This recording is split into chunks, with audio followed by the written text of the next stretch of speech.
Hello friends, welcome to Northeast PSC Institute. Today the topic that we are going to start is related to the polity. Polity is obviously it is one of the most important subject when it's come to your Arunachal Pradesh Public Service Commission. So आज के हम polity lecture में start करेंगे historical background behind the Indian Constitution, right? तो ये काफ़ी important topic है। अगर हम समझे अपने कॉन्स्टिट्यूशन को, जो पॉलिटी सिस्टम हमारी इवॉल्व होती है कॉन्स्टिट्यूशनल सेटअप से, जो डेमोक्रेटिक इंस्टीट्यूशन इवॉल्व होती है हमारे कॉन्स्टिट्यूशन से, तो उनका बैकग्राउंड क्या रहा है। तो आज की क्लास आज की क्लास में we are going to learn about the historical background behind the constitution of India. तो we understand that Britisher ruled us over 200 years in India. So वो हमें रूल किए और they have introduce modern institution in India, and on the basis of that the country was ruled and also governed. And later, after 1947, when we got independence from the britishers, then what happened actually? So we adopted some of the system that were actually introduced by the britishers. So देखो क्या हुआ, 200 साल तक britisher ने हमें राज किया, हमारे पर रूल किया, और उन्होंने हमारे कंट्री के अंदर मॉडर्न डेमोक्रेटिक इंस्टीट्यूशन को इंट्रोड्यूस किया, जैसे पार्लियामेंट्री सिस्टम हो गया, लॉ मेकिंग प्रोसेस हो गया, रूल ऑफ लॉ हो गया, सेपरेशन ऑफ पावर हो गया, राइट। तो जब हम आज़ाद होते हैं 1947 में, तो हम देखते हैं कि जो हमारा सिस्टम है, जो मॉडर्न इंस्टीट्यूशन जो हम अडॉप्ट करते हैं, जैसे हमारा पार्लियामेंट्री सिस्टम हो, या जिसको बोलते हैं रिप्रेजेंटेटिव पार्लियामेंट्री डेमोक्रेटिक सिस्टम हो, रूल ऑफ लॉ हो, ये सारी चीज़ें, या जुडिशरी का सिस्टम हो, ये हम देखते हैं ये ब्रिटिशर्स के सिस्टम से हमने अडॉप्ट किया है, राइट।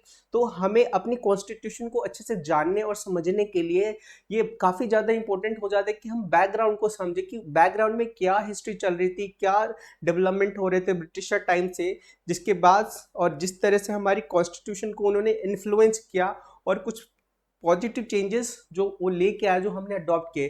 देखो, ब्रिटिशर ने रूल किया, हमें एक्सप्लॉइट किया हर तरह से, इकोनॉमिकली, सोशली, एंड ऑल्सो जो हमारे वोटेबल जो रिसोर्सेज थे, सबको उन्होंने एकदम डिग्रेड कर दिया, एक्सप्लॉइट कर दिया, राइट। बट इसके साथ साथ अगर जब वो मॉडर्न इंस्टीट्यूशन उन्होंने इंट्रोड्यूस किया हमारे कंट्री के अंदर, so they actually brought some good thing. For example, rule of law was not the practice in India, but when they came India, they introduced this system. So this is one of the positive.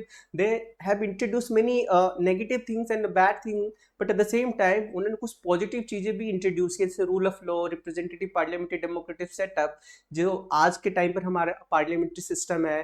Rule of law हमारे constitution के अंदर काफ़ी एलोबरेटली बोला गया है और रखा गया है। तो इन्हीं को हम अच्छे से समझने के लिए, जानने के लिए, ये ज़रूरी है कि हम ना एक हिस्टोरिकल कॉन्टेक्स्ट जो है, या हिस्टोरिकल बैकग्राउंड है ऑफ इंडियन कॉन्स्टिट्यूशन को समझे। तो जब ब्रिटिशर आए हमारे इंडिया में, तो ईस्ट इंडिया कंपनी के तौर पर आए। क्वीन एलिजाबेथ वन ने उनको एक्चुअली एसेंट दिया, राइट दिया, एक्सक्लूसिव राइट, कि आप जाइए इंडिया की तरफ और एक्सक्लूसिवली आपको राइट है वहाँ पे ट्रेड करने का। आपके अलावा ब्रिटिश के एम्पायर से कोई भी एंटिटी इंडिया नहीं जाएगी ट्रेड के लिए, आपको एक्सक्लूसिव राइट दिया गया है। तो क्वीन एलिजाबेथ वन थी उस समय वहाँ की मोनार्क, तो उन्होंने ये उनको ईस्ट इंडिया कंपनी थी, जो जिसको कुछ ऑब्वियसली जो वेल्थी लोग थे, जो बिजनेसमैन थे उस टाइम के, उन्होंने बनाया, और फिर इंडिया आए ट्रेड करने। तो उससे पहले हम देखते हैं, जो पुर्तगाल से हमारे वास्को डी गामा 1948 में, सॉरी 1498 में जब इंडिया आए, तो हम उसको देखते हैं, तो वो इंडिया आए और काफ़ी ज़्यादा उन्होंने एक्सपेंसिव और काफ़ी अच्छी ट्रेड की, जिससे उनको काफ़ी ज़्यादा फायदा हुआ। और ये न्यूज़ यूरोप में फैली। जब फिर यूरोप दोबारा गए, वो 2 ट्रिप पे आए थे इंडिया पे। पहले ट्रिप पे आए, बिजनेस किया, खूब पैसा कमाया, फिर जैसे वापस गए तो यूरोप में ये न्यूज स्प्रेड हो गई। तो सारे जो मोनार्क थी यूरोप की उस समय के, सब ने एक्सपीडिशन भेजना शुरू कर दिया, राइट। तो उसमें से ब्रिटिश भी था कि कंपटीशन है कि भाई जाओ पैसे कमाओ। तो ईस्ट इंडिया कंपनी 1600 में क्वीन एलिजाबेथ वन उनको चार्टर देती है, एक्सक्लूसिव राइट देती है कि आप जाइए इंडिया में और ट्रेड करिए, ये एक्सक्लूसिव राइट है आपका। तो जैसे ही वो ईस्ट इंडिया कंपनी इंडिया में आती है, तो धीरे धीरे एज इनिशियली वो एक ट्रेडिंग एंड कमर्शियल बॉडी के तौर पर आती है, बट ग्रेजुअली हम देखते हैं उनका इंटरफेरेंस इंटरनल अफेयर में, जो हमारे जो किंगडम है, जो मोनार्क है, उनके आपस में divide and rule policies, doctrine of labs, subsidiary align, ऐसी प्रैक्टिसेस आती है। और जो पॉलिटिकल सिस्टम है हमारे इंडिया का, जो इकोनॉमिक सिस्टम है, सोशल सिस्टम है, उसको डिस्टर्ब करते हैं और ऑलमोस्ट टोटली एक्सप्लॉइट करते हैं, और फिर अपना एक मोनोपोली बना लेते हैं, और उसके बाद जो सिस्टम आता है गवर्नेंस करने का, कुछ रूल्स एंड रेगुलेशन की जरूरत होती है, तो वो रूल्स एंड रेगुलेशंस बनाए जाते हैं। रेगुलेटिंग एक्ट होता है, काउंसिल्स एक्ट होता है, गवर्नमेंट ऑफ इंडिया एक्ट होता है, हम उनको समझेंगे एक्ट्स के थ्रू। सो आइए स्टार्ट करते हैं। I am Vikas. I will be taking your polity classes, and I have good experience of the UPC exams. So I will be your mentor for the polity and the GS2 mains and the prelim part. Yeah. So this ये हमने just अभी discuss किया है।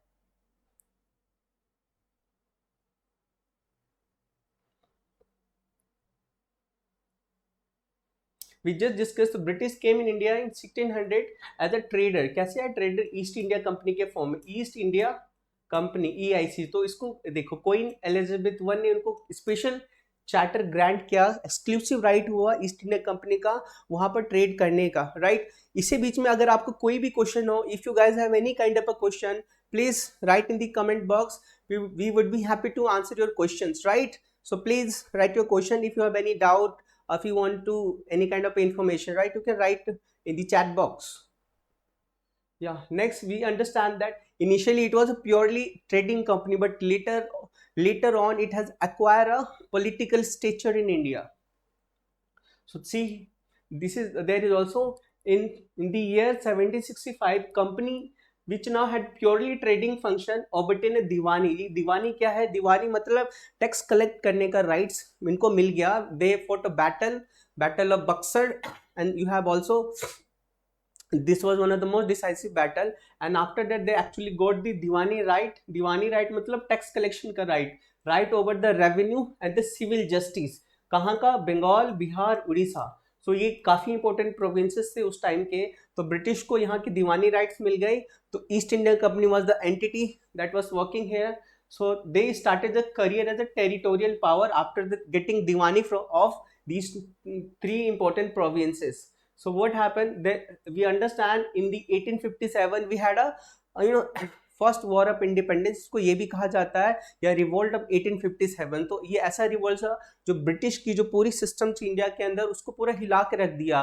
उनको फिर लगा कि भाई अगर हम ठीक से गवर्न नहीं करेंगे तो इंडिया तो हमारे लिए एक मोस्ट प्रेशियस कॉलोनी है जहां से हमें प्रॉफिट ही प्रॉफिट है, राइट। उसको हम खो बैठेंगे। तो वो फिर 1858 के जो एक एक्ट बनाते हैं, गुड एक्ट का नाम है for the good thing for the Indians, right. It's act of good governance, right. So इसका मतलब ये था कि भाई अब हम जो इंडियन है, नेटिव है, उनको मानेंगे, उनका पार्टिसिपेशन को इंश्योर करेंगे गवर्नेंस के अंदर। बट वो सब only for the name shake था। जो भी ब्रिटिशर्स ने किया हमारे इंडिया में, सब अपने इंटरेस्ट को सर्व करने के लिए किया ज्यादातर केसेस में।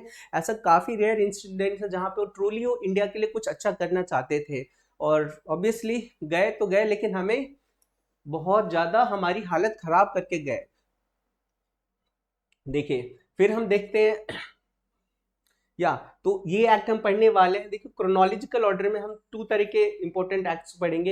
एक है द कंपनी रूल एंड दूसरा है the crown rule. Company rule 1773 से 1858 तक, एंड द क्राउन रूल 1858 से 1947 तक। So what is this 1947? We need to understand that. देखो पहला है कंपनी रूल। कंपनी रूल मतलब ईस्ट इंडिया कंपनी का रूल। तो सबसे पहले तो ईस्ट इंडिया कंपनी आई थी इंडिया के अंदर, तो किस तरह से पॉलिटिकल डोमेन में, इकोनॉमिक डोमेन में वो मोनोपोली क्रिएट करती है और अपना जो उनका इन्फ्लुएंस है बढ़ाती है। तो ये हम देखेंगे।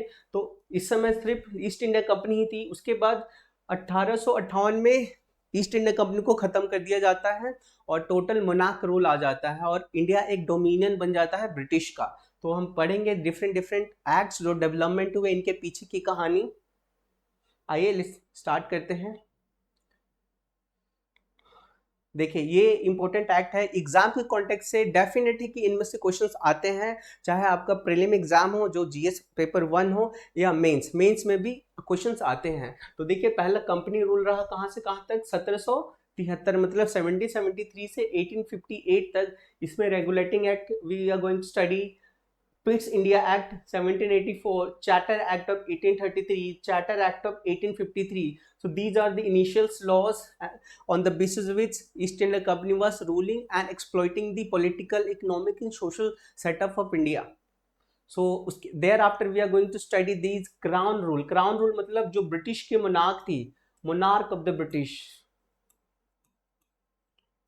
ये डायरेक्ट बन गए, ये डायरेक्ट रिप्रेजेंटेटिव ऑफ इंडिया बन गया और इंडिया बिकम डोमिनियन। डोमिनियन मतलब एक तरह की टेरिटरी ब्रिटिश मोनार्क की 1858 के बाद। अब देखेंगे स्टोरी ऐसे क्यों हुआ, क्या रीजन था इसके पीछे कि क्राउन रूल आ गया हमारे इंडिया के अंदर। उसमें फिर रूल्स बनाए जाते हैं, गवर्नमेंट ऑफ इंडिया एक्ट 1858 बनाया जाता है, इंडियन काउंसिल एक्ट 1861 बनाया जाता है, इंडियन काउंसिल एक्ट 1892 बनाया जाता है, उसके बाद इसी तरह से इंडियन काउंसिल एक्ट 1909 बनाया जाता है। ये बहुत इंपॉर्टेंट है आपके एग्जाम के लिए सारे के सारे, और पर्टिकुलरली ये 1909 से लेके 1947 तक। Government of India act 1919, government of India act 1935, this is very very important. Indian Independence Act of 1947. So these are the act that are very very important for our exam, particularly the prelim exam and also the mains exam. और ये पूरे act हमारी जो constitution, जो हमारा modern constitution है, उसको समझने में उसका बैकग्राउंड क्या रहा, हिस्टोरिकल कॉन्टेक्स्ट क्या रहा, को काफी ज्यादा हेल्पफुल होगा। तो please pay attention and if you have any doubt you can ask in the chat box.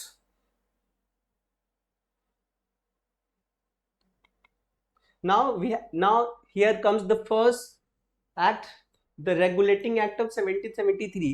so देखिए ईस्ट इंडिया कंपनी जो आई इंडिया के अंदर, तो अच्छा खासा सब चीज चल रहा था, काफी प्रॉफिट अर्न करी थी कंपनी, बट ग्रेजुअली जो कंपनी के जो ऑफिसर्स थे, जो पब्लिक सर्वेंट थे, जो कंपनी के सर्वेंट थे, वो मैल प्रैक्टिसेस में इन्वॉल्व हो गए, करप्शन की एक्टिविटी में इन्वॉल्व हो गए, और ऑब्वियसली करप्शन इतना ज्यादा बढ़ गया क्योंकि मिस रूल होने लगा ईस्ट इंडिया कंपनी के अंदर, और जो प्रॉफिटेबिलिटी थी, एक स्टॉक काफी ज्यादा प्रॉफिटेबल कंपनी थी आप East India Company. Because of the corruption, the malpractices, East India Company का जो वर्चस्व था, पावरफुल वेल्थी कंपनी, वो धीरे धीरे डिक्लाइन होने लगी, और एक समय ऐसा आया कि कंपनी फाइनेंशियल इश्यूज को फेस करने लगी। तो ऐसे केस में कंपनी के जो ऑफिसर्स हैं वो जाते हैं ब्रिटिश मोनार्क के पास, बोलते हैं कि sir look, we are in trouble, we need your help, we need your support. तो कहां पे जाती है East India Company? British monarch के पास। कहां पे? ब्रिटिश मोनार्क के पास, कि हमें क्या चाहिए?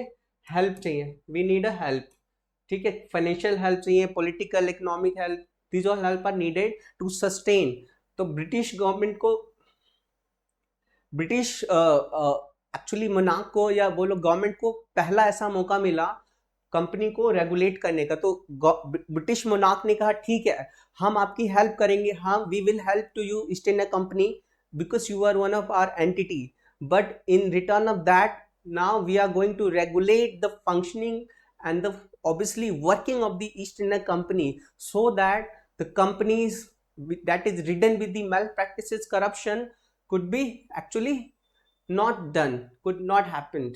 See, so this was the regulating act, this was the regulating act 1773। so इसके फीचर्स देखिए, तीन मामलों में काफी इंपॉर्टेंट है। पहला, it was the first step taken by the British government to control the and regulate the affair of east India company. इससे पहले कोई भी ऐसा एफर्ट नहीं लिया गया था ईस्ट इंडिया कंपनी को की फंक्शन और वर्किंग को रेगुलेट करने का। तो ये एक्ट, रेगुलेटिंग एक्ट ऑफ 1773, पहला ऐसा एक्ट था जिसके द्वारा ब्रिटिश गवर्नमेंट कंपनी की जो फंक्शन है, वर्किंग है, उसको रेगुलेट करने की कोशिश की। दूसरी context, it recognize first time the political and administrative function of the company. देखिए, तो this is the only regulating act that has recognized first time political and commercial political and administrative function of the East Indian Company, and the third, it laid the foundation of central administration in India। so हम देखेंगे कि central administration क्या है। central मतलब concentration of power, right.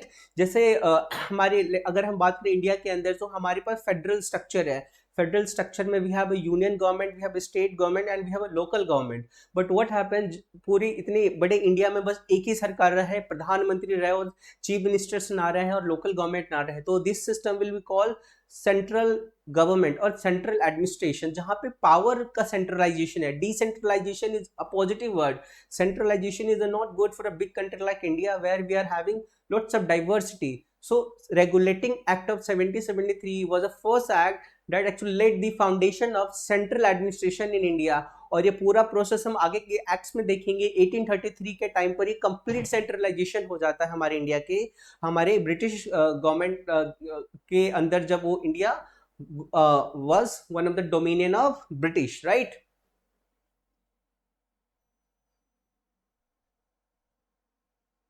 Sure. Civil justice is also was a very very important function. देखो, अगर political domain की हम बात करते हैं, पॉलिटिकल एडमिनिस्ट्रेशन की बात करते हैं, तो we have economic administration, political administration and the civil administration. Civil justice इसी का ही पार्ट है। सिविल जस्टिस एक्चुअली है क्या? System of justice for the people. देखो, justice is one of the most important aspect for any state, any government और any society. तो civil justice system of judiciary, कि भाई अगर कोई रूल ऑफ लॉ का वायलेशन होता है, किसी के खिलाफ कोई क्राइम होता है, कोई ऑब्वियसली एक्सप्लॉइटेशन होता है, तो किसके पास जाए जस्टिस के लिए? तो सिविल जस्टिस मतलब ऐसा सिस्टम, जस्टिस का सिस्टम, जहाँ पे आपके पास हाई कोर्ट है, प्रोविंशियल कोर्ट है, सुप्रीम कोर्ट है। Will also see in this act it laid the foundation of institution called Supreme Court of India that actually took shape in the year 1774। तो civil justice जहाँ पे जो citizens है, जो लोग है, जो people of India, I mean the native people, उनको एक ऐसा इंस्टीट्यूशन होना चाहिए जहाँ पे उनको जस्टिस मिले। जैसे उनके साथ कोई भी अन्याय होता है या कोई भी वायलेंस या क्राइम होता है या कोई भी एक्सप्लॉइटेशन होता है, तो वो जा सके उस इंस्टीट्यूशन के पास जहाँ से उनको उम्मीद हो कि हाँ, यहाँ पे हमें जस्टिस मिलेगी। तो जैसे हमारे पास इनिशियल लेवल पर provincial civil courts, high court, supreme courts, तो ये इंस्टीट्यूशंस आते हैं सिविल जस्टिस को इंश्योर करने के लिए। I hope you have understood.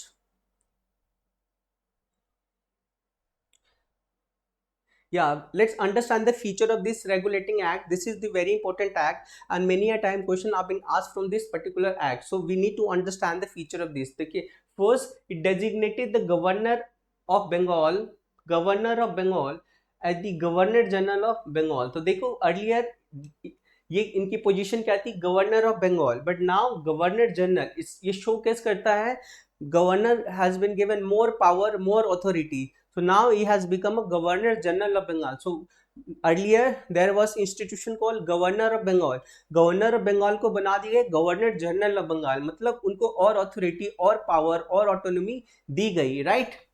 And created executive councils. तो देखो, एक तो पहला इंस्टीट्यूशन क्या था? गवर्नर ऑफ बंगाल से गवर्नर जनरल ऑफ बंगाल बना दिया गया। इसके साथ एक इंस्टीट्यूशन क्रिएट किया गया, इसको बोला गया एग्जीक्यूटिव काउंसिल, जिसमें 4 मेंबर्स होते थे टू असिस्ट हिम। मतलब जो एग्जीक्यूटिव काउंसिल का काम था, वो गवर्नर जनरल बंगाल को असिस्ट करना, उनके डिसीजंस लेने में, रूल्स फॉर्मुलेशंस में, और ऑब्वियसली उस रीजन को रूल करने में असिस्ट करते थे, राइट? तो ये था एग्जीक्यूटिव काउंसिल, जो सपोर्ट करता था किसको? गवर्नर जनरल ऑफ बंगाल को। किस कामों में? डिसीजंस लेने में, रूल्स बनाने में, फंक्शंस को डिस्चार्ज करने में, पावर को डिस्चार्ज करने में, right? Next, the first such governor, remember ये क्वेश्चन आ सकता है, पहले गवर्नर जनरल हमारे बने Lord Warren Hasting.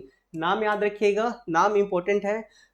Lord Warren Hastings become the first Governor General of Bengal, right? So the first feature of this regulating act of 1773 is that it actually made the Governor of Bengal as the Governor General of Bengal and created an executive council of 4 members to assist the Governor General of Bengal. And we had during that time the first Governor General of Bengal was Lord Warren Hastings। तो याद रखिएगा, exam में directly पूछा जा सकता है कि who was the first Governor General of Bengal? तो who was Lord Warren Hastings। and इसके साथ ही it made the Governor of Bombay and the Madras Presidency subordinate to the Governor General of Bengal। so देखिए, जब British India में rule करे थे तो provinces थे। We had a British provinces, we have a chief commissionerate and the princely state. 3 तरह की institution थी। देखो, एक था हमारे पास ब्रिटिश प्रोविंसेस। नेक्स्ट है हमारे chief commissioner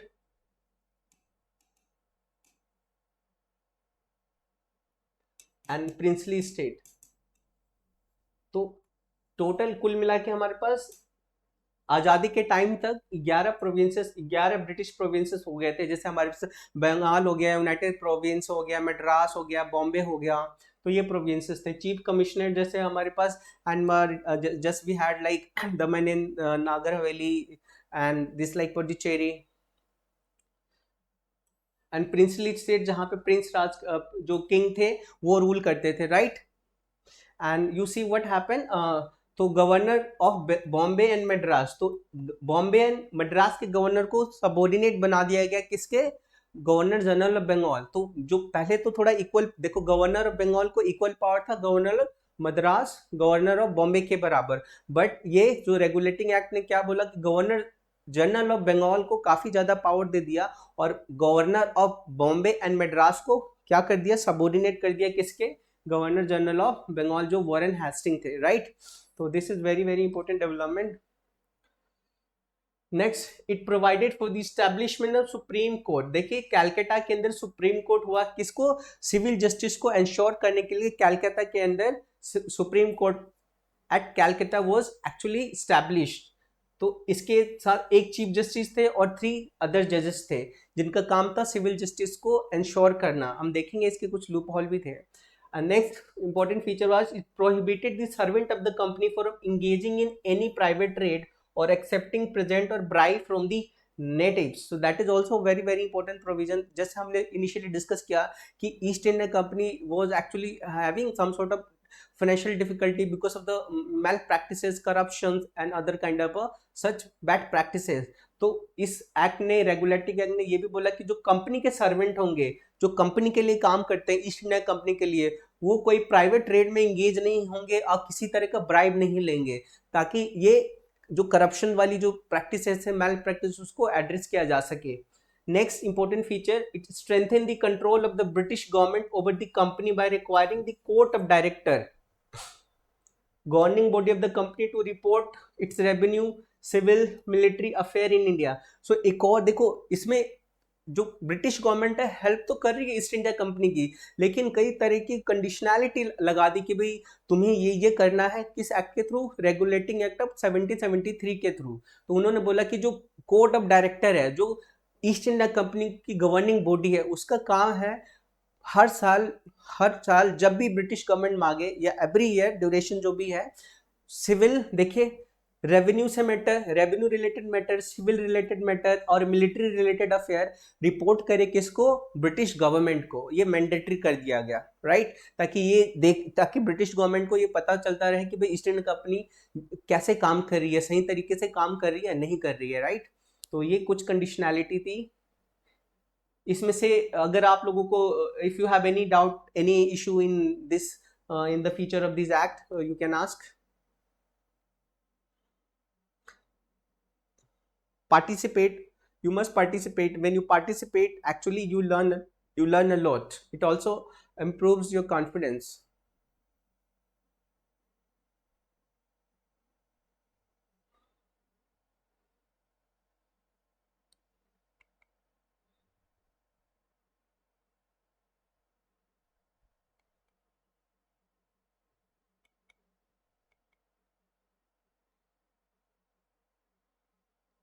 Now we have another act that's called Amending Act of 1784. So this is also, there was some sort of shortcoming in the Regulating Act of 1773. To address that particular shortcoming, it was amended in the year 1781. So you know this, yeah. So the defect of Regulating Act 1773 was actually addressed, and the British Parliament passed the amending act of 1781. It is also called act of settlement. तो इसको, इसके features क्या थे देखिए, ये देखो बहुत important, देखो ये किस तरह से, देखो हमने देखा रेगुलेटिंग एक्ट 1773 ने इंस्टीट्यूशन ऑफ सुप्रीम कोर्ट को इस्टेब्लिश कर दिया, बट देखो जस्टिस तो सबके लिए होना चाहिए, शुड बी फेयर एंड देखो ब्रिटिशर कितने चालाक थे, उन्होंने सुप्रीम कोर्ट तो बना दिया, लेकिन जो उसका ज्यूरिडिक्शन था, उसके ज्यूरिडिक्शन से जो गवर्नर जनरल थे या कंपनी के जो सर्वेंट थे उनको एग्जाम्प्ट कर दिया उनकी ऑफिशियल कैपेसिटी के। देखो उनकी जो, देखो अगर गवर्नर जनरल है तो उनकी कुछ ऑफिशियल रिस्पॉन्सिबिलिटी होगी, और पब्लिक सर्वेंट है उनकी ऑफिशियल रिस्पॉन्सिबिलिटी होगी। तो ऑफिशियल रिस्पॉन्सिबिलिटी को जब डिस्चार्ज करते हैं तो ये वाला जो डोमेन है ऑफिशियल कैपेसिटी बिल्कुल एग्जाम्प्ट हो जाएगी सुप्रीम कोर्ट के ज्यूरिडिक्शन से। Sorry, now so see, it exempted the governor general and the council from the jurisdiction of Supreme Court for the act done by them in their official capacity, only official capacity। अपने personal level पर अगर कोई crime करते हैं या कोई ऐसे मैल practice indulge होते हैं तो उनके खिलाफ ऑब्वियसली सुप्रीम कोर्ट के take actions. and also attempted to servant of the company from jurisdiction of Supreme Court for their official actions। so official capacity governor general and उसके काउंसिल्स को, और public servant जो है company के उनके लिए भी, राइट।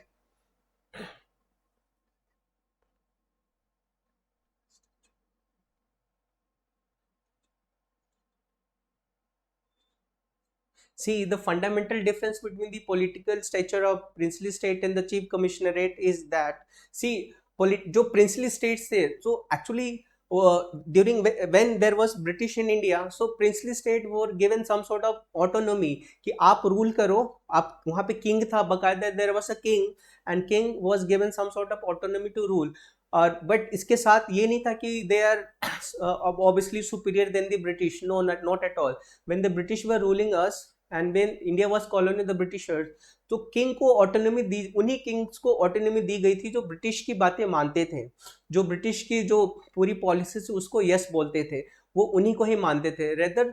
और इन रिटर्न ब्रिटिश उनको टेरिटोरियल सिक्योरिटी देता था। जैसे हमारे पास कुछ डॉक्ट्रिन लेटर ऑन आए जो प्रिंसली स्टेट्स को सबऑर्डिनेट करने के लिए, जैसे डॉक्ट्रिन ऑफ लैप्स है, we have a subsidiary alliance. So these are some of the important doctrine that actually aim to exploit the princely states and establish the British authority over the princely state। so princely state had some sort of autonomy in the area of ruling its people, right, and its subject, but it is not the case totally। British autonomy तो था but Britishers की ज्यादा ही authority थी princely state पर। और दूसरी context में chief commissionerate थे, वो डायरेक्टली ब्रिटिश के कंट्रोल में थे। जो भी ब्रिटिश की पॉलिसीज थी, राइट, जैसे right now we are having the commissionerate system also, like we have Andaman Nicobar, वहाँ पे union government among the commissioner, right. उसी तरह से जो कमिश्नरेट थे वहाँ पे जो वहाँ के हेड होते तो ब्रिटिश गवर्नमेंट जो अथॉरिटी थी वो डायरेक्टली अपॉइंट करती थी, राइट। और वो रेस्पॉन्सिबल होता था ब्रिटिश गवर्नमेंट के जो इंडिया के अंदर वर्क कर रही है, जो गवर्नर जनरल है, राइट। जैसे गवर्नर जनरल बंगाल, तो कमिश्नरेट का जो हेड होगा वो गवर्नर जनरल बंगाल को रिपोर्ट करेगा, राइट। और ये डायरेक्टली अंडर था गवर्नर जनरल ऑफ बंगाल के। और जो प्रिंसली स्टेट थे they were having some sort of autonomy. So this is the answer.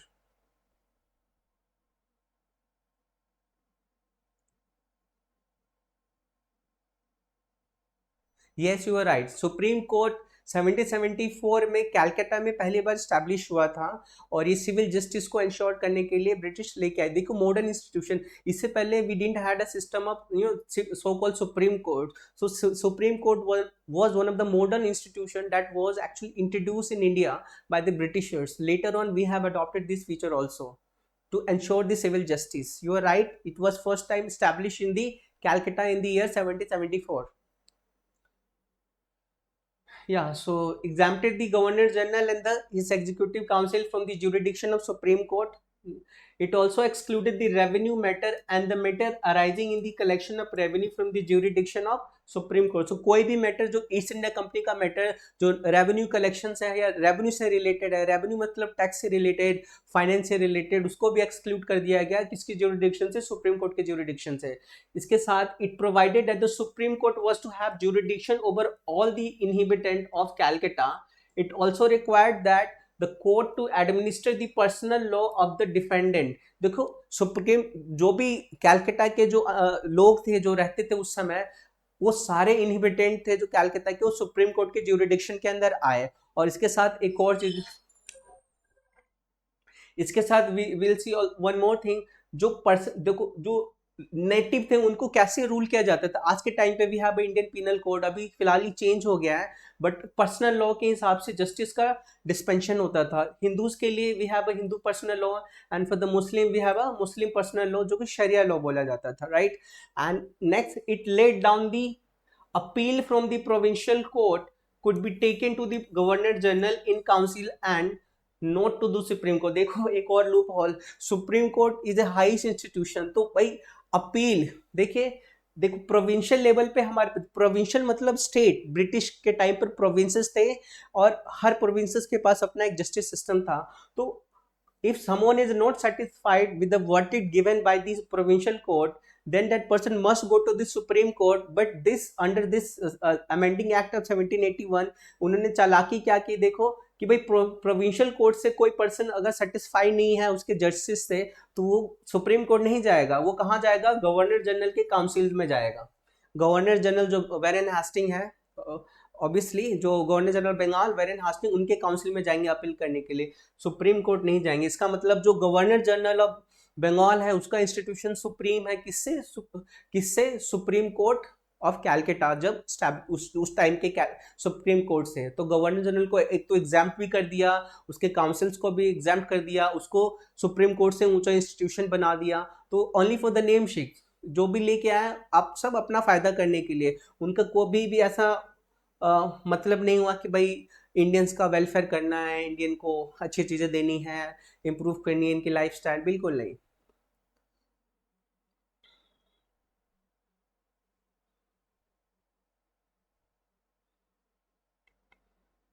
Now we have important act that's called Pitt's India Act. देखिए ये एक्ट इंपॉर्टेंट है, ये ऐसा एक्ट है, it laid the foundation of a double government in India. हमने देखा regulating act में एक इंस्टीट्यूशन थी कोर्ट ऑफ डायरेक्टर, जो गवर्निंग बॉडी थी किसकी, ईस्ट इंडिया कंपनी की, और इसको रेस्पॉन्सिबल बनाया गया कि भी जो भी सिविल मैटर होंगे, मिलिट्री मैटर होंगे या रेवेन्यू मैटर होंगे, आपको रिपोर्ट करना है किसको, ब्रिटिश गवर्नमेंट को। बट ये जो पिट्स इंडिया एक्ट है 1784 में एक इंपॉर्टेंट इंस्टीट्यूशन बनाया गया जिसको बोला गया बोर्ड ऑफ कंट्रोल। तो इससे पहले हमारे पास क्या था, कोर्ट ऑफ डायरेक्टर जो 1773 में आया, बट पहले भी था ये, और इसको मैंडेटरी कर दिया गया कि आपको रिपोर्ट करना है ब्रिटिश गवर्नमेंट को जो भी मिलिट्री सिविल रेवेन्यू वाले फंक्शन है। पिट्स इंडिया ने एक इंपॉर्टेंट एक्चुअली इंस्टीट्यूशन बनाया, will talk about board of control. इससे पहले see it's distinguish between the commercial and political function of the company. देखिए कमर्शियल एंड पॉलिटिकल फंक्शन क्या है, देखिए पहले we had a just during the time east India company had just court of director, court of director का ही power था कि भाई आप भी कमर्शियल मैटर भी आप भी देखोगे और पॉलिटिकल मैटर भी आप भी देखोगे, राइट। तो दोनों यही देखोगे। लेकिन पिट्स इंडिया एक्ट ने इसको डिस्टिंग्विश कर दिया, मतलब अलग, कि पॉलिटिकल मैटर को देख ऑब्वियसली फंक्शन करने के लिए एक अलग बॉडी बनाई गई जिसका नाम था बोर्ड ऑफ कंट्रोल, और कमर्शियल फंक्शन को ऑब्वियसली रन करने के लिए कोर्ट ऑफ डायरेक्टर बोला कि अब तुम बस कोर्ट ऑफ डायरेक्टर क्या करोगे, कमर्शियल जो फंक्शन है आप उसी को ही करो, पॉलिटिकल फंक्शंस के लिए हम एक नई बॉडी बना रहे हैं जिसका नाम है court of board of control, right. तो रिमेंबर क्वेश्चन आ सकता है, which particular act has distinguished first time the commercial and political function of the East India Company. So that act was Pitt's India Act 1784। तो देखो it allowed the court of director to manage the commercial affair but created a new body called board of control। remember, तो court of director हमारे पास है, and उसके बाद new body आ गई board of control, new body. It the task was to manage the political affair, manage the political affair, thus establish the system of double government. देखिए ये भी आ सकता है, तो एग्जाम में आता है कि ऐसा कौन सा एक्ट था जिसने डबल गवर्नमेंट को स्टैब्लिश किया इंडिया के अंदर। So we had this system of Pitt's India Act 1784, double government को स्टैब्लिश किया। डबल गवर्नमेंट का मतलब है, देखिए डबल गवर्नमेंट का मतलब है, see if you could see double government you had, मतलब court of director, court of director, and next you have board of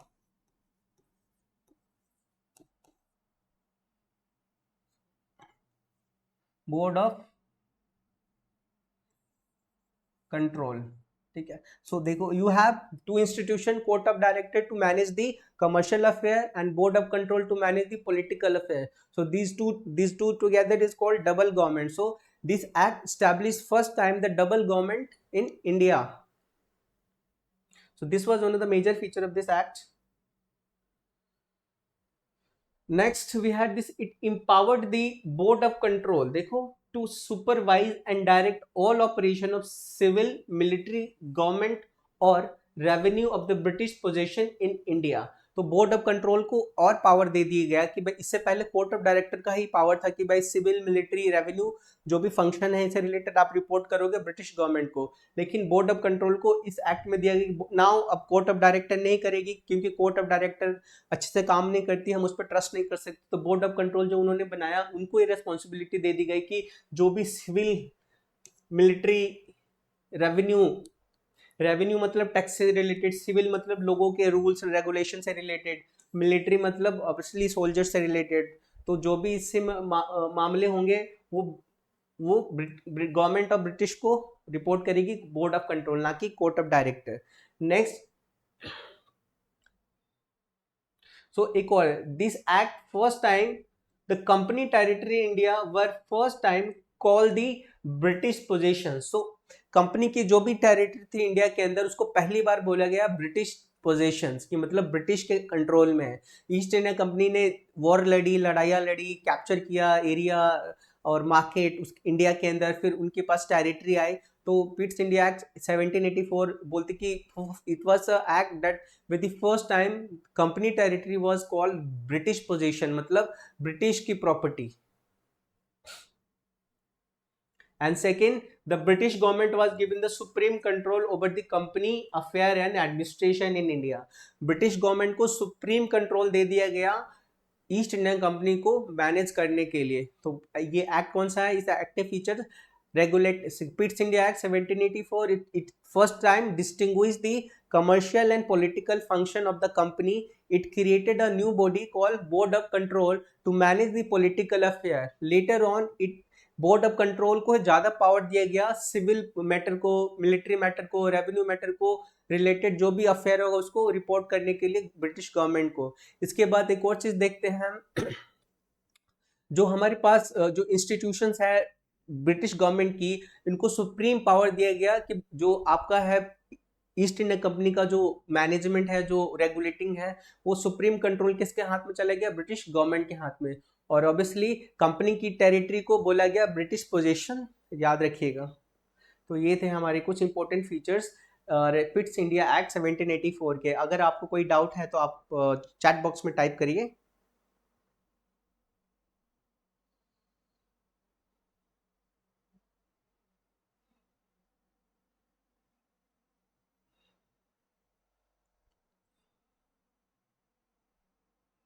Yeah, so now we have one more act called Act of 1786. So देखो, एक military general होते हैं Lord Cornwallis, काफ़ी popular general होते हैं, और American revolution की बात करें तो इनका काफ़ी इंपॉर्टेंट रोल होता है ब्रिटिश की टेरिटरी को बढ़ाने में, ब्रिटिश की कॉलोनीज को बढ़ाने में। तो वो इनको इंडिया भेजा जाता है 1786 में, और ये इंडिया आते हैं तो बोलते हैं मेरी दो शर्तें हैं। दो शर्तें कौन सी है?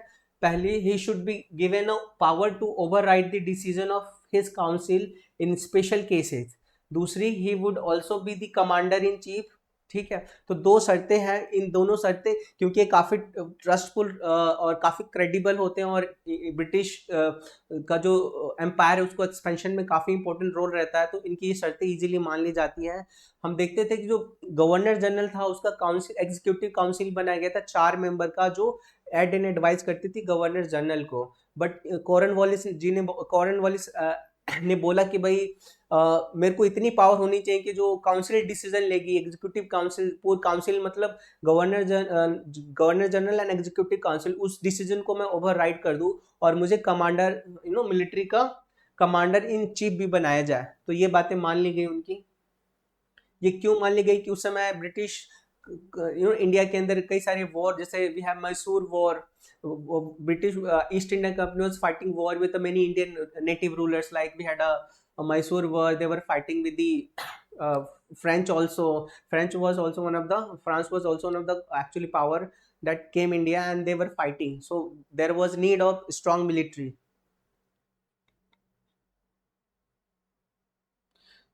तो देखिए we had question we are having one question. So which of the following are the feature of the regulating act. अब देखो अभी हमने देखा रेगुलेटिंग एक्ट के फीचर. तो पहला है it provided for the establishment of the supreme court. Guys tell me the answer क्या होगा. Second, it created the executive council of the governor general of the Bengal.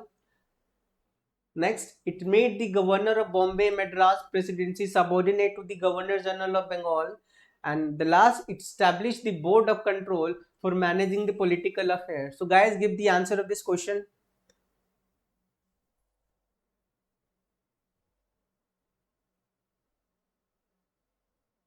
Okay guys, some more answers. Please participate guys. If you participate, definitely it's going to help you a lot. Great. Miss Positive is C. Great. Tangent C. Joe Mars 1 2 3, right? Aska Muddu Mudang C. Sorry for the pronunciation. You're right guys. The correct answer is actually C. Very good. I appreciate your efforts. You all people have given a very right answer to this particular question. So I really appreciate it. So let's move further. Now we have the Charter Act of 1793. It is a small act, so some little bit changes were brought. So see, it extended the overriding power given to the Lord Cornwallis over his council to all future governor. तो देखो Lord Cornwallis आए थे 1786 में. उन्होंने दो शर्तें रखी. उनको गवर्नर जनरल बनाया गया. तो लॉर्ड कॉर्नवालिस ने दो शर्तें रख दी. बोला कि मैं गवर्नर जनरल तो बनूंगा, लेकिन मेरी दो शर्तें मानो आप. दो शर्तें कि I should have a power to override the decision of my council. Second, मेरा जो डिसीजन होगा काउंसिल का डिसीजन को ओवरराइड करने का मेरे पास पावर होना चाहिए. दूसरा, मुझे कमांडर इन चीफ बनाया जाएगा मिलिट्री का.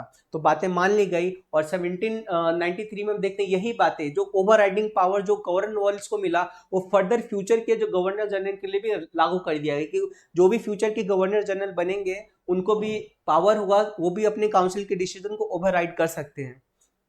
It also gave the Governor General more power and control over the government of the subordinate presidency of Bombay and Madras. तो इस 1793 ने गवर्नर जनरल को जो हमारे प्रोविंसेस थे उस समय, उनको और ज्यादा प्रोविंसेस को रेगुलेट एंड मैनेज करने के लिए और ज्यादा पावर दिया गया गवर्नर जनरल को, right. Next, it extended the monopoly of the company in India for another period of 20 year. So देखो मोनोपोली का मतलब क्या है. ईस्ट इंडिया कंपनी को चार्टर मिला था क्वीन एलिजाबेथ वन से कि आपको एक्सक्लूसिव राइट दिया जाता है कि आप जाइए इंडिया में और ट्रेड करिए और बिजनेस कमाइए, पैसे कमाइए, भेजिए हमारी तरफ. इस आपके अलावा ब्रिटिश एम्पायर से कोई भी एंटिटी नहीं जाएगी इंडिया में काम करने के लिए. तो इस दिस चार्टर एक्ट ऑफ 1793 ने कंपनी की जो ये मोनोपोली थी उसको और 20 साल तक के लिए बढ़ा दिया. कंपनी के लिए मजे की बात, खुशी की बात. It laid down the members of the board of control and their staff were henceforth to be paid out of the Indian revenue. So जो भी members थे, तो earlier हमने देखा था, देखो अच्छा गाइज, हमने देखा था कि भाई पिट्स इंडिया एक्ट 1784 उसने कमर्शियल फंक्शन, देखो डिस्टिंग्विश की power, commercial and political function. Commercial के लिए court of director and political के लिए बोर्ड ऑफ कंट्रोल. सो जो बोर्ड ऑफ कंट्रोल के अंदर जो मेंबर्स थे उनकी जो सैलरी होगी, जो पेंशन होगा, जो भी और भी बेनिफिट होंगे, उनको जो ब्रिटिश ईस्ट इंडिया कंपनी का जो रेवेन्यू होगा इंडिया में, उसी में से उनको सैलरी दी जाएगी. तो ये बात भी फिक्स कर दी गई. हम मॉडर्न हिस्ट्री में हम पढ़ते हैं होम चार्जेस, राइट. जब क्रिटिसिज्म होता है, मॉडरेट क्रिटिसाइज करते हैं ब्रिटिश की इकोनॉमिक पॉलिसीज को, तो देखते हैं कि भाई हमारे ही पैसे से, हमारे ही यहाँ पे बिजनेस करके, हमसे ही पैसे कमा के, और देखो हमें ही वो रूल नहीं कर रहे बल्कि हमारे पैसे से एक्सप्लॉइट कर रहे हैं.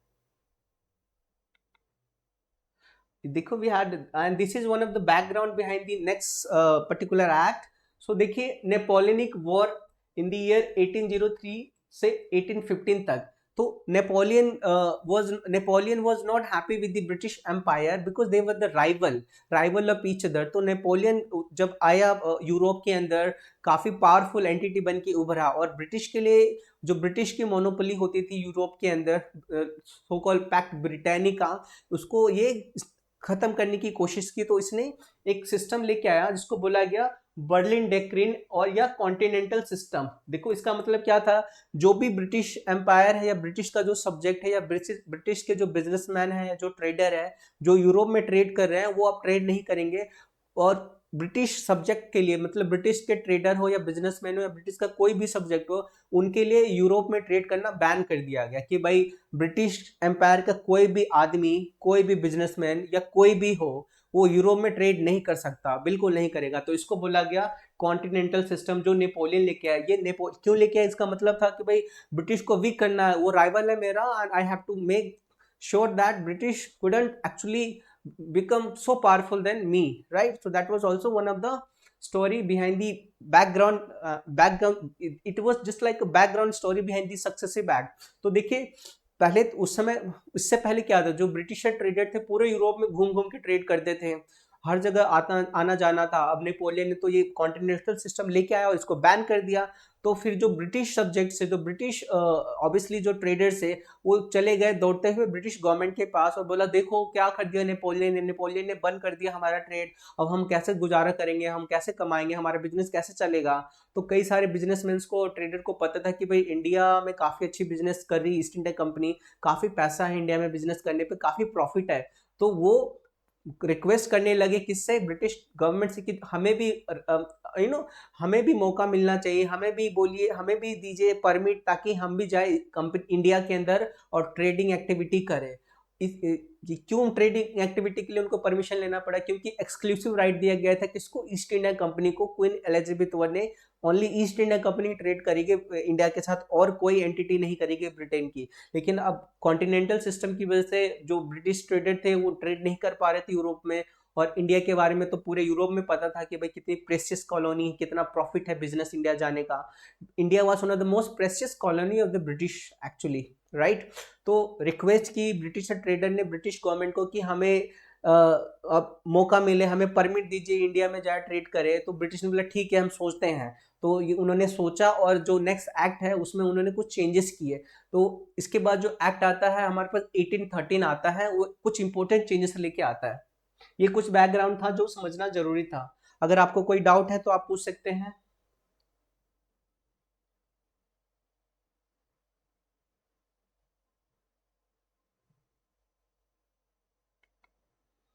देखिए we have this charter act of 1813। This is important, questions आ सकता है। इनफैक्ट यूपीएससी एग्जाम में भी क्वेश्चन आया है इस एक्ट से, आपके Arunachal Pradesh service public service commission में भी क्वेश्चन आने के पूरे चांसेस हैं। इसके फीचर्स देखिए, it abolish the trade monopoly of the company. देखिए हमने देखा इससे पहले जो हमारे पास था 1793 का एक्ट, उसने ईस्ट इंडिया कंपनी की मोनोपोली 20 साल के लिए बढ़ा दी थी। लेकिन 1813 एक्ट ने बोला कि जो ईस्ट इंडिया कंपनी के पास जो मोनोपोली थी कि भाई इंडिया में बस ट्रेड करेगा तो ब्रिटेन का ईस्ट इंडिया कंपनी करेगा, और ब्रिटेन की कोई एंटिटी ट्रेड नहीं कर सकती इंडिया में। तो इस मोनोपोली को खत्म कर दिया गया।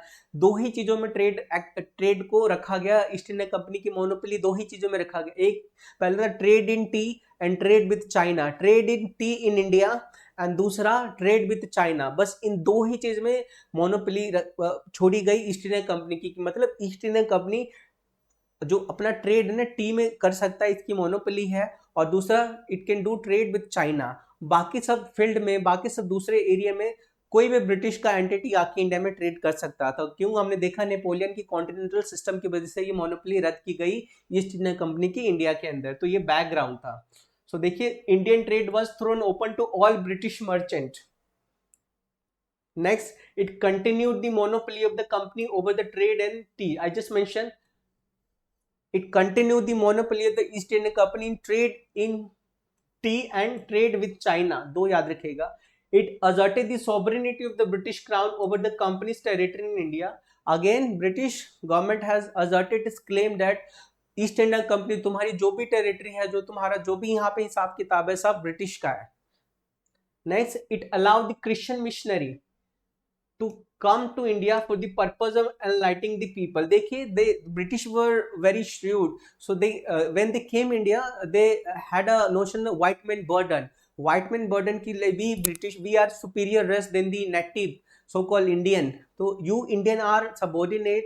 You don't know how to sit, how to eat, how to read, how to wear a dress, how to look like a gentleman. So we are a superior people. We are educated people. We are a superior race. We are, so therefore it's burden on us. It's our responsibility to make the native civilized, right? देखो कितना श्रीव था हमारी India की जो tradition है, जो culture है.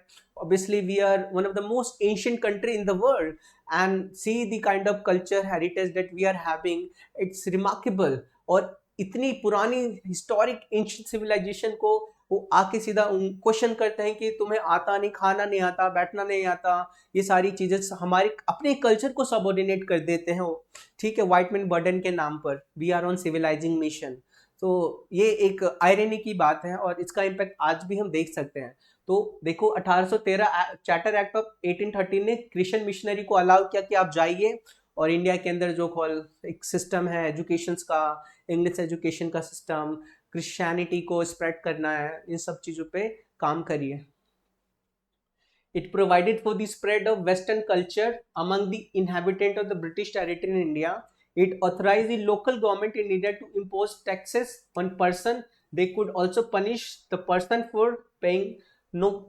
देखो एक और 1813 के ऐसे जो कोई अगर टैक्स नहीं देगा उसको पनिश किया जा सकता है. लोकल गवर्नमेंट को पावर दिएगा कि if someone is not giving a tax, then the local authority can punish such people. So these were some of the important features. Let me recall the feature one more time. Charter Act of 1830, it actually ended the monopoly of East India Company. Now trade was open to all the British merchant, right?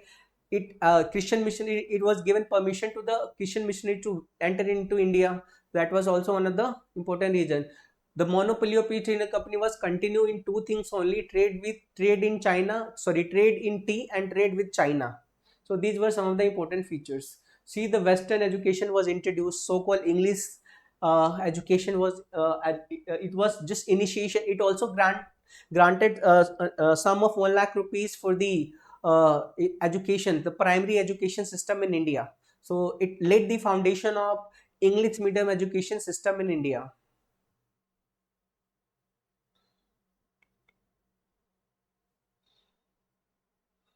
Now we have very important act, and this is going to be one of the most important act. We also have whatever we study, वो भी सारे important थे. ये भी उनमें से काफ़ी important actually Charter Act है 1833. ये एक substantial changes लेके आता है. Charter Act of 1833 हमने देखा था.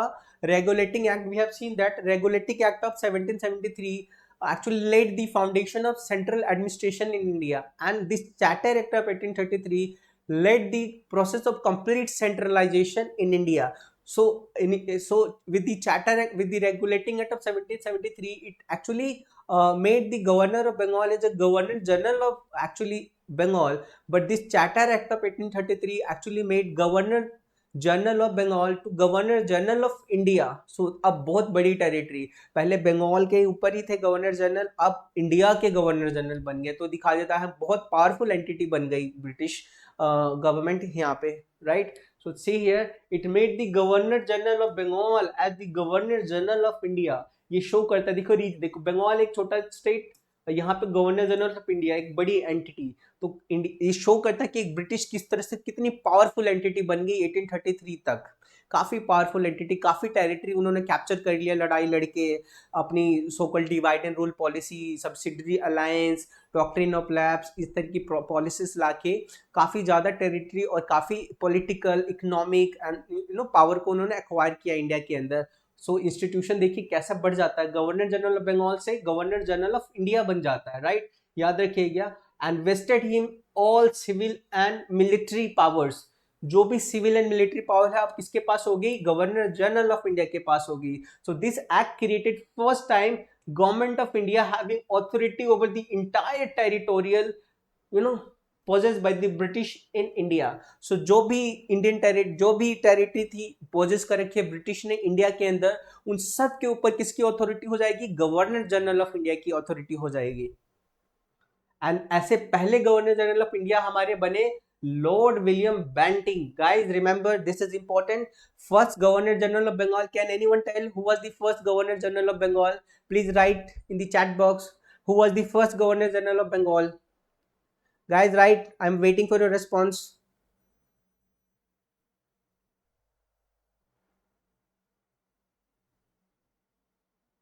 Guys, who was the first governor general of Bengal? Please write in the comment box.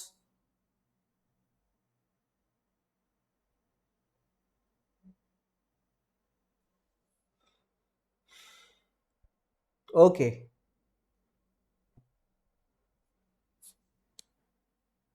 Great, guys. You have given right answer. The first Governor General of Bengal was Lord Warren Hastings, right? And it was created by the Regulating Act of 1773.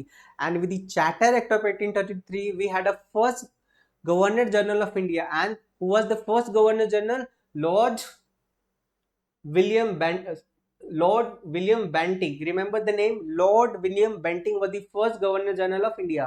This can be asked in your exam. So remember this.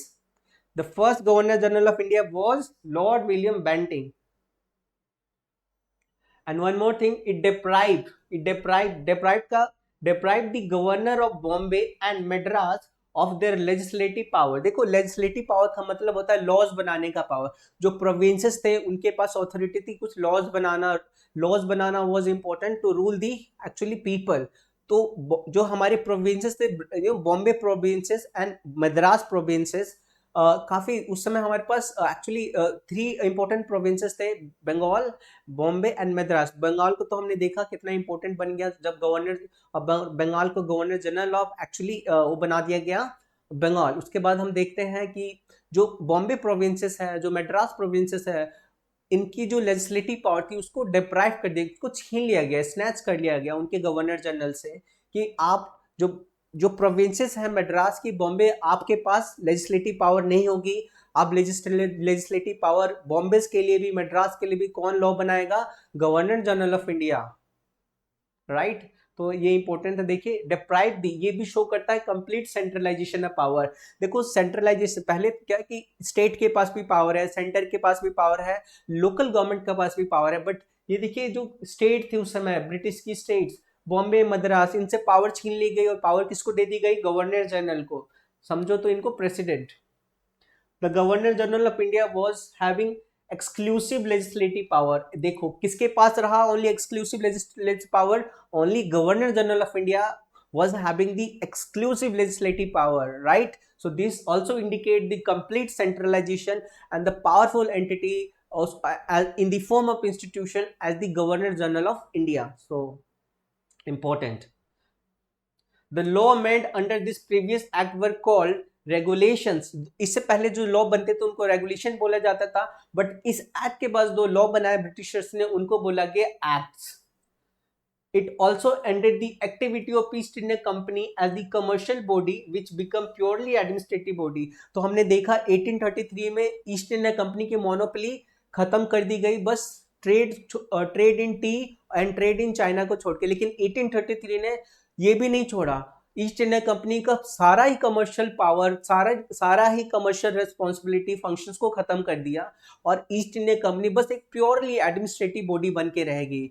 अब तो आप trade in T भी नहीं कर सकते और trade in China भी नहीं कर सकते, राइट. तो ईस्ट इंडिया कंपनी को ऑलमोस्ट खत्म ही कर दिया 1833 चार्टर एक्ट ऑफ 1833 ने. उसको फ्रॉम कमर्शियल एंटिटीज टू एक प्योरली एडमिनिस्ट्रेटिव बॉडी बना दिया बस.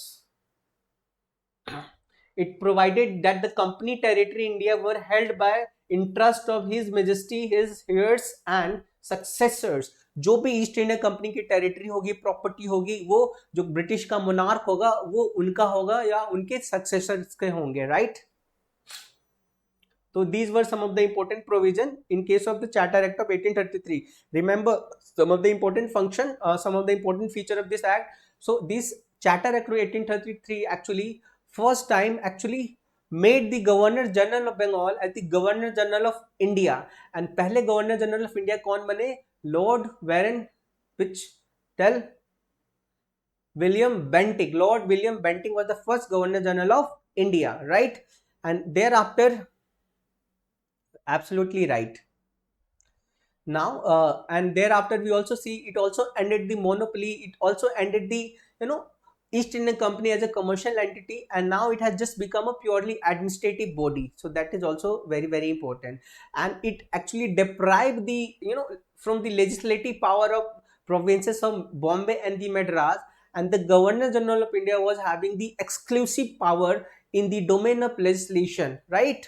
So these were some of the important function features of the Charter Act of 1833, right? I hope you have understood. If you have any doubt with respect to this Charter Act, you can write in the comment box. Right? You guys are right.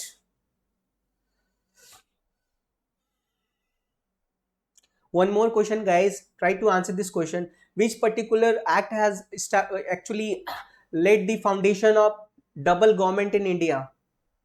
Which particular act has laid the foundation of double government in India?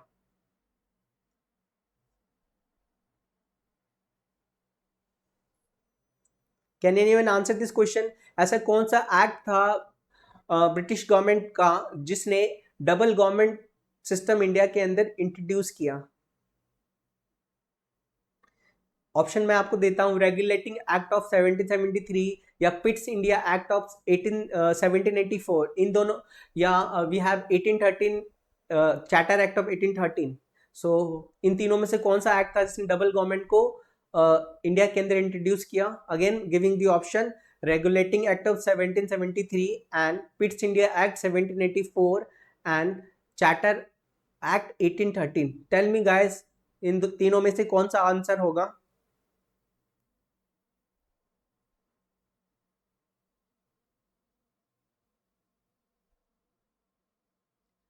Dr. Hani Karik has given the right answer. Bits Army has given the right answer. Godak has given the right answer.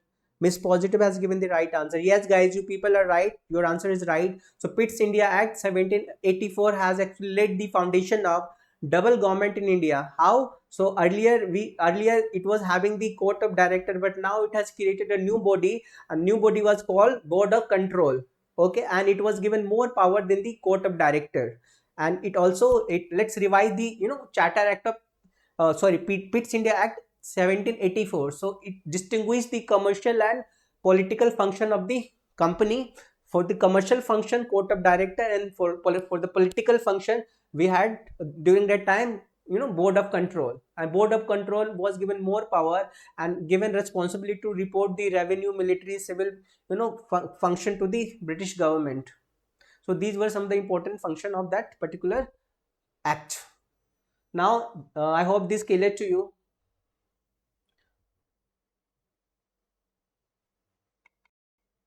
Now we have important act, the Charter Act of 1853. This is also very very important. One more thing, before I start this, let me tell you some one more information related to the Government of India Act 1833. So what happened in that 1833 का act tried to introduce open competition in India. Open competition मतलब जो civil servant कर कोई बनना चाहता है India का, तो वो बन सकता है कि वो पहले civil services was closely closed. It was not open to the native, for the Indian, only for the Britishers and the East Indian European. It was open for only for the Britishers and the European people. It was not open for the Indian people. So 1833 Act tried to introduce the open competition, but it failed. वो failed हो गया, वो introduce नहीं कर पाया. हम देखेंगे ये वाला चार्टर एक्ट ऑफ 1853 इस ओपन कंपटीशन को इंट्रोड्यूस करता है इंडिया में. We understand this. देखो ये लास्ट था चार्टर की सीरीज में. इसके फीचर देखिए. It separated for first time the legislative and executive function of the governor general council. So देखिए, हमने देखा था चार्टर एक्ट 1833 ये क्या करता है, कंप्लीट सेंट्रलाइजेशन करता है. बट अब देखिए चार्टर एक्ट ऑफ 1853 से डिसेंट्रलाइजेशन प्रोसेस स्टार्ट होता है, जो गवर्नर जनरल ऑफ इंडिया को काफी ज्यादा पावरफुल बना दिया गया था और प्रोविंसेस को सबऑर्डिनेट कर दिया गया था right from the regulating act of 1773 से. उसके बाद से हम देखते हैं जो चार्टर एक्ट ऑफ 1853 जो है ना सेंट्रल डिसेंट्रलाइजेशन होता है, जो प्रोविंसेस से जो पावर छीन लिया गया था, हमने देखा था चार्टर एक्ट 1833 से deprive from the legislative power, Bombay and Madras provinces को डिप्राइव कर दिया गया, गवर्नर जनरल ऑफ इंडिया को एक्सक्लूसिव पावर दिया गया लेजिस्लेशन का। लेकिन जो चार्टर एक्ट ऑफ 1853 ने ये रीस्टोर करता है लेजिस्लेटिव पावर प्रोविंसेस को, और प्रोविंसेस को पावर देना शुरू करता है, और ये इसको this is how it is actually introducing the decentralisation.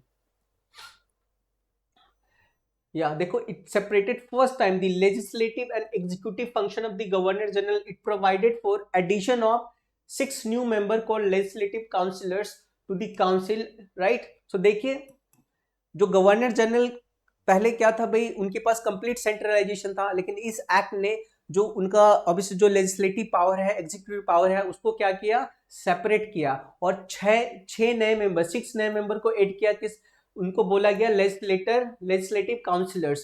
इनका काम था लेजिस्लेशन में हेल्प करने का, ठीक है। तो it establish the governor general legislative council. So Charter Act of 1853 has actually established the Governor General Legislative Councils, that is named to, that later on came to be known as Indian Central Legislative Council. So you remember this act 1853 ने क्या किया, separate किया legislative and executive function of the Governor General, right?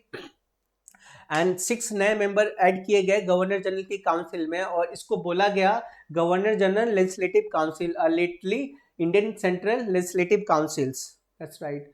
thus the legislative wing of the councils function as a mini parliament. जो legislative wings जो बनाया 6 member को add करके, वो एक मिनी पार्लियामेंट के तौर पर काम किया उसने, और इसके सारे सेम प्रोसेस थे जैसे ब्रिटिश पार्लियामेंट, जैसे ब्रिटिश पार्लियामेंट काम करती थी वैसा ही उसी तरह से बिल्कुल काम करती थी कौन सी इंस्टीट्यूशन, मिनी पार्लियामेंट, जो कि गवर्नर जनरल का काउंसिल था, राइट।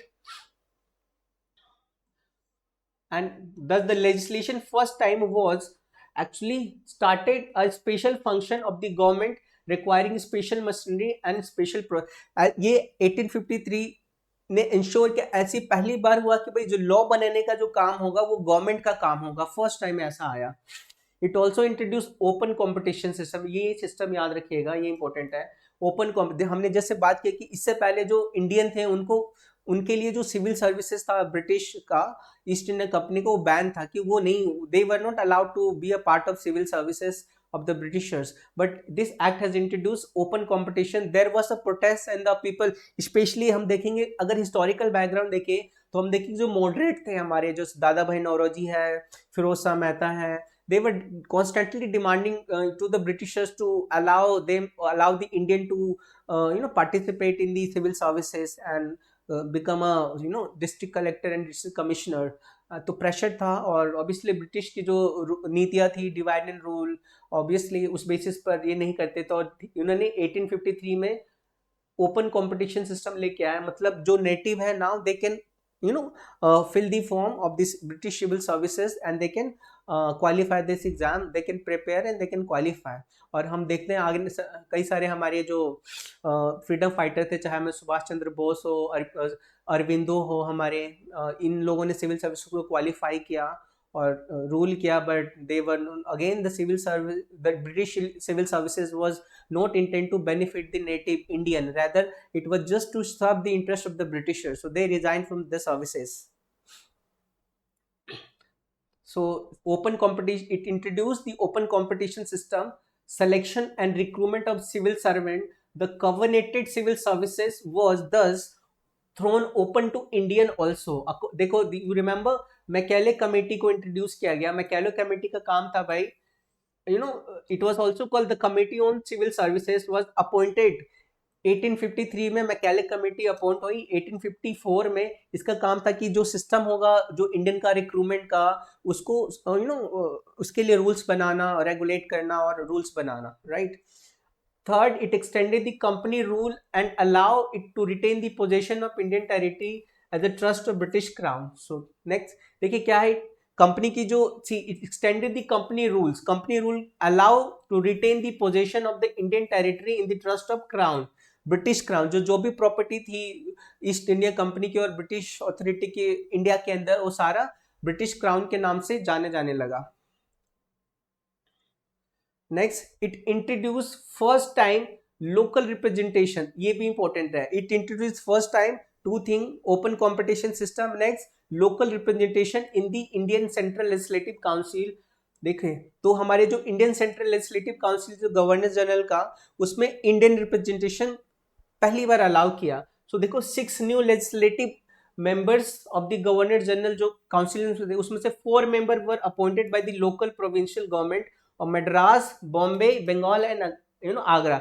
जो जो 6 मेंबर्स थे हमारे किसमें, गवर्नर जनरल के एग्जीक्यूटिव काउंसिल्स में, उसमें से जो उनका जो चुनाव होता था उनमें 6 में से 4 मेंबर को इलेक्ट करने का प्रोसेस था कि भाई जो प्रोविंसेस है, जो गवर्नमेंट है मद्रास की, बॉम्बे, बंगाल, ये उनको इलेक्ट करेगी. तो ये फर्स्ट टाइम लोकल रिप्रेजेंटेशन को इंट्रोड्यूस किया किस एक्ट ने, charter act of 1853.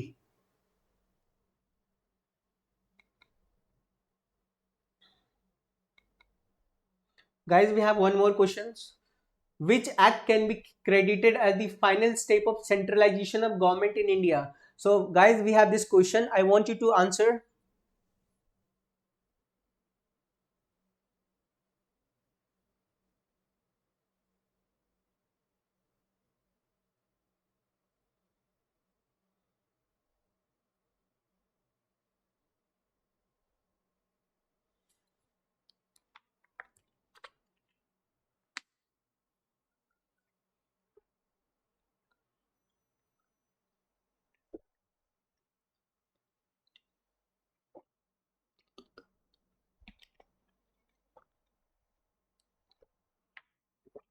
More answers.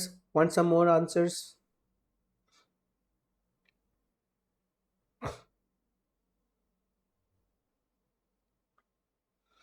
Yeah, Miss Positive right. Zomars right. Canil right. Tangent right. Anga Mundu right. Iga Gotik right. Yeah, no, Iga Gotik, you are wrong. Actually, the right answer is A. Act of Charter Act of 1833. So we understand that the final step toward the centralization. So this led the final steps toward the centralization. So we can see Governor of Bengal was made Governor General of India and given a complete authority, and it has also deprived the legislative power of Bombay Madras, and governor was having the complete exclusive authority in the area of legislation. So at Charter Act of 1833 led the complete centralization, and you can see the final step to centralization. So this act is the right answer. I appreciate your answer, guys. Keep answer like this. It will make things clear to you, and also will try to help in developing the clarity with respect to the topic. See, what we are studying is a little bit factual thing, but once you develop the clarity, things become easy to understand. So I request all you to participate in the process.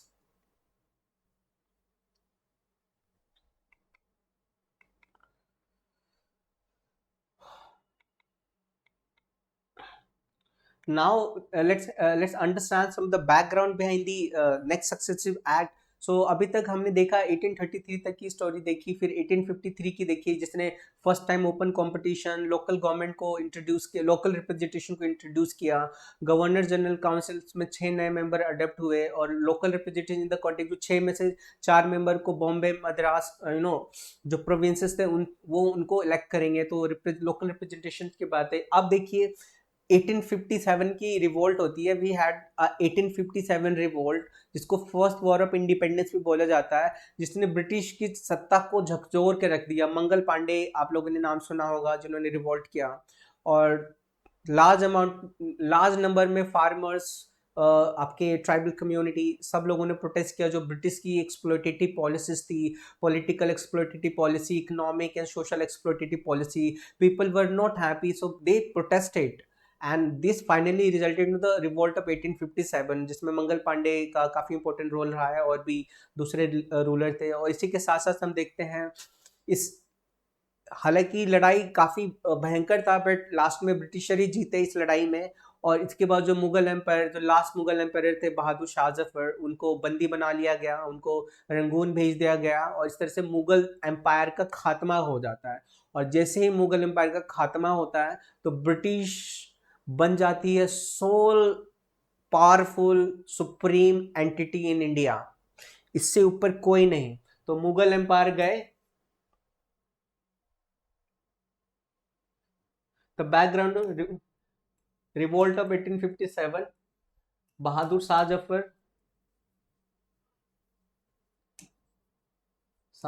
Zafar ये गए, तो British Mughal empire collapse कर जाती है, खत्म। और इसके बाद ब्रिटिश एक सोल पावरफुल एंटिटी एमर्ज होती है इंडिया में, हम देखते हैं इस एक्ट से समझेंगे। देखिए इस रिवोल्ट के बाद ब्रिटिश को लगता है कि देखो, अगर हम ब्रिटिश को, इंडिया जो है हमारी जो कॉलोनी है, अगर हम इसको ठीक से मैनेज नहीं करेंगे तो हमारी जो पावर है, जो हमारा जो इस पर ऑब्वियसली जो कंट्रोल है काफी वीक होगा, कंट्रोल होगा। तो हमें ऐसी पॉलिसीज लानी चाहिए ताकि इंडियंस को लगे कि हम उनके लिए कुछ अच्छा काम कर रहे हैं। नहीं तो हमारी जो मोस्ट प्रीशियस कॉलोनी इंडिया, हम इसको बहुत ही जल्दी खो देंगे। और ऊपर से हम देखते हैं बाहर सिचुएशन भी चेंज हो रही होती है, ऑब्वियसली लोगों में अवेयरनेस भी बहुत हो गया होता है, ब्रिटिश को रूल्स को लेके किस तरह से एक्सप्लॉइट कर रहे थे हमारे इंडियन, हम लोगों को, इंडियंस को, राइट। तो काफ़ी अवेयरनेस हो रही थी लोगों के अंदर, और इस वॉर ने तो ऐसा सीडी डाल दिया लोगों के अंदर कि British are not good, they are not ruling for the welfare of Indian people, right. तो ना ब्रिटिश, क्योंकि बहुत चालाक थे वो ब्रिटिशर्स, तो उन्होंने देखो फिर नई नई पॉलिसीज लेके आते हैं, और पॉलिसी भी just only for the name shake. देखो हम तुम्हारे लिए क्या पॉलिसीज लेके आए हैं, हम इंडियंस को, इंडियन का वेलफेयर करेंगे, इंडियंस की सिचुएशन को इम्प्रूव करेंगे, एग्रीकल्चर को इम्प्रूव करेंगे, ट्रेड को इम्प्रूव करेंगे, और लोगों की लाइफ है, जो वेलफेयर है, उनको और अच्छा बनाएंगे। ये ओनली सब नेम से, ताकि उनका सत्ता बना रहे। इसके पीछे उनका बस यही था कि एक्सप्लॉइट करो, एक्सप्लॉइट करो, एक्सप्लॉइट करो, राइट, और लोगों को डिवाइड करो। देखिए हमारे पास आता है गवर्नमेंट ऑफ इंडिया एक्ट 1858, ये इंपॉर्टेंट है, इसको बोला, इसको देखो, हमने देखा रिवोल्ट ऑफ 1857, इसको बोला जाता है good government of India, Act of good government of India. देखो नाम क्या है, good government of India, but actually में गुड ऐसा कुछ नहीं हुआ, बैड ही हुआ। It abolish the east Indian company, देखो ईस्ट इंडियन कंपनी को खत्म कर दिया। पहले तो बस एक 1833 में हमने देखा था कि बस इसकी सारी फंक्शन, कमर्शियल जितनी भी फंक्शन है सब खत्म कर दी थी, इसको बस एक प्योरली एडमिनिस्ट्रेटिव बॉडी बना दिया गया था। बट जो हमारा 1858 वाला जो गवर्नमेंट ऑफ इंडिया एक्ट है, इसमें ईस्ट इंडिया कंपनी को खत्म कर देते हैं, जाओ तुम्हारा गेम खत्म। East India Company was no more, it was dead, and transferred the powers of government, territory and revenue to the British Crown। अब देखिए क्राउन मतलब जो ब्रिटिश मोनार्क है, इनके कैप्चर में सारी चीजें आ गई। ईस्ट इंडिया कंपनी पूरा खात्मा हो गया, डेड हो गई। अब जो भी इंडिया के अंदर ब्रिटिश ईस्ट इंडिया कंपनी की power, responsibility, territory, property, rules, regulation जो भी था, सब डायरेक्ट कंट्रोल में आ गया किसके, ब्रिटिश क्राउन, मतलब ब्रिटिश मोनार्क। अब मतलब समझो कि इंडिया भी एक तरह से ब्रिटेन बन गया। ब्रिटेन में जो मोनार्क का उस समय पोजीशन था, भाई सबसे सुप्रीम अथॉरिटी जो वो बोलेंगे वही होगा। इसी तरह से इंडिया भी एक ब्रिटेन, मान लो इंडिया भी एक एशिया का ब्रिटेन बन गया, जो जिसकी डायरेक्ट जो रूलिंग एलिट है, जो रूलिंग क्लास होगी, वो होगी ब्रिटिश क्राउन, ब्रिटिश मोनार्क। इसके फीचर्स देखिए, it provided that India henceforth was be governed and in name of her majesties, it changed the designation of governor general of India to the viceroy of India। this is, इसके बाद से India का जो rule है, जो ruling class, queen या जो भी रूल उस समय क्वीन थी, क्वीन के नाम से जाना जाएगा, और गवर्नर जनरल ऑफ इंडिया का नाम चेंज करके क्या कर दिया, वॉइस रॉय ऑफ इंडिया। और एक नई बॉडी भी बनाई, सेक्रेटरी ऑफ द स्टेट, हम देखेंगे उसको भी, voice Roy. And voice Roy was the direct representative of the British crown in India.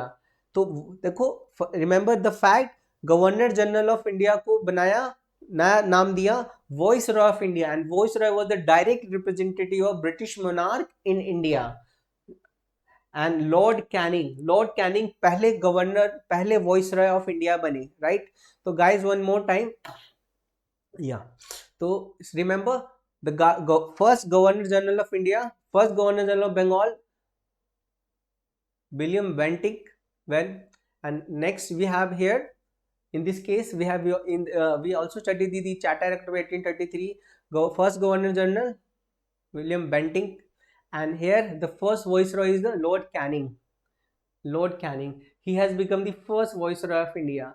At it ended the system of double government by the abolishing the Board of Control and the Court of Director. हमने देखा था board of control and court of director, पिट्स India Act 1784, इसको खत्म कर दिया गया। तो दो चीजें अभी तक हमने खत्म की, पहला ईस्ट इंडिया कंपनी को खत्म कर दिया, और दूसरा जो डबल गवर्नमेंट जो 1784 पिट्स इंडिया एक्ट ने इंट्रोड्यूस किया था, court of director and board of control, इनको भी खत्म कर दिया गया। जाओ तुम भी जाओ अब। It created a new office called secretary of state. ये इंपॉर्टेंट ऑफिस रहा for India and wasted with the complete authority and control over Indian administration.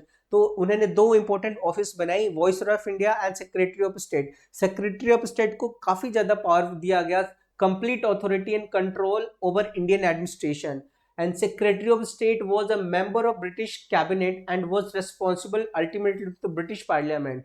तो देखो, Viceroy was the direct representative of the British monarch in India, and the secretary of state was actually member of the British cabinet, and he was responsible to the British parliament, not the Indian. So this is the irony. It established the 15-member council of India to assist the secretary of state. तो secretary of state का institution था, उसके लिए 15 लोगों की committee बनाई गई, councils बनाई गई, जो हेल्प करेगी सेक्रेटरी ऑफ स्टेट को इंडिया के अंदर एडमिनिस्ट्रेशन एंड रूल करने में। ठीक है, the council was advisory body. ये काउंसिल जो होगी एडवाइजरी बॉडी, ये नहीं कि इनकी बात माननी ही पड़ेगी, नहीं। Secretary of state was made the chairman of the council. तो देखिए, सेक्रेटरी ऑफ स्टेट बनाया गया, 15 लोगों की टीम दी गई इनको कि आप इनको एड एंड एडवाइस करेंगे, लेकिन जो काउंसिल होगी, एडवाइजरी बॉडी होगी, जो वॉइस रॉय है, जो सेक्रेटरी है, उनको चेयरमैन बनाया गया काउंसिल्स का। It constituted the secretary of state in council body corporate capable of sewing, being sued and India and England. तो देखिए, काफी पावरफुल इंस्टीट्यूशन बना दिया गया secretary of state in councils को। ठीक है, किसी को सू करने का भी, किसी को क्वेश्चंस करने का भी, सू करने का भी पावर दे दिया गया। सो this is how it has become very very important institution. Next, the Act of 1858 was, however, largely confined to the improvement of the administration machinery by which the Indian government was to be supervised and controlled in England, and it did not alter any substantial change in the system of the that was prevail in India. जो government of India act 1858 आया, इसने just simply administrative changes पे ही ज्यादा काम किए। जो लोगों की जो सब्सटेंशियल इशू थे, पॉवर्टी का इशू था, हंगर का इशू था, फेमाइन जैसे सिचुएशन हमने फेस की, लाखों लोग मारे गए भूखमरी में, एग्रीकल्चर सिस्टम का सत्यानाश कर दिया इन्होंने, हमारी इकोनॉमी का सत्यानाश कर दिया। एक ऐसा देश जहां जिसको सोने की चिड़िया बोला जाता था, वो देश कंगाल हो गया, जहां पे लोग भूखे मरने लगे। तो बस only for the name shake, अपनी पोजीशन को और स्ट्रॉन्ग करने के लिए ये तो गवर्नमेंट ऑफ इंडिया एक्ट 1850, जिसको सोकल नाम क्या दिया, गुड गवर्नमेंट ऑफ इंडिया। हंसी भी आता है इस नाम पर, good government of India. Actually अपने लिए उन्होंने गुड किया और इंडियंस हम लोगों के लिए बैड ही किया। हमारे लिए जो हमारे असली के मुद्दे थे उन पे उन्होंने एक ना सुनी हमारी, एक ना कुछ काम किया। So see how they were shrewd and the cunning people.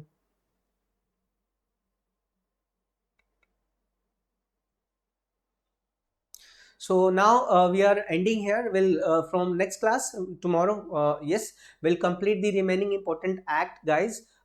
Hope you like the class. If you like the class, please give your comments, and we'll meet soon tomorrow. Thank you for your support. If you have any doubt, just write in the chat box, and tomorrow class just revise the topic, and when we'll meet in tomorrow class, whatever the doubt you will have, we'll try to address your doubt. Thank you, guys. Thank you for your support. Thank you for your participation. Thank you.